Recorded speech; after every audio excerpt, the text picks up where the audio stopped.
Well, Mary Kay, some news here. Odell Beckham Jr. has picked his team. It is the LA Rams. Kind of a surprise, but when you kind of think about all the factors, maybe not really. Yeah, you know what? Not really. We've heard him talk about great coaches and great quarterbacks, and they certainly have a really excellent coach in Sean McVay, excellent quarterback in Matt Stafford. They're a winning football team. They're a contender. So it checks off a lot of the boxes. And you know what? OBJ is an LA kind of a guy, isn't he? I mean, that's his kind of town.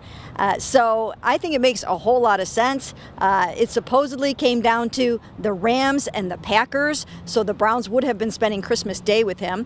Now they won't meet him again this season unless, of course, they play him in the Super Bowl. So who knows? But it was funny because right when this was all going down, we were on a Zoom call with John Johnson III, and I asked him about it, and he said, well, I wouldn't go to the Rams if I were him. This offense runs through Cooper Kupp. So he had some funny things to say about that, but I think it could work.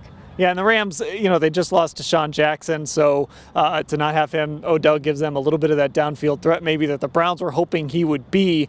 Good news, like you said, for the Browns, they aren't going to have to play him on Christmas. They might not see him until February if both teams get there. And look, Odell lives in LA. I mean, you follow him on Instagram. He's in LA all the time. He can be near LeBron James. It just feels like a perfect situation for him. You know what? It really does. Let's think about this. Odell living in Green Bay or Odell living in Los Angeles. I mean, he likes the bright lights and the big city and the spotlight and the celebrities and all of those kinds of things. So in addition to being on a good football team, it just suits his personality a lot better. And of course, look, in typical Odell fashion, it was sort of he's signing with the Rams, then he's not, then he is. It all just kind of went the way it was always meant to go, I think, in this situation. Okay, we had all things Odell covered last week. We'll cover all things Odell still at cleveland.com/Browns.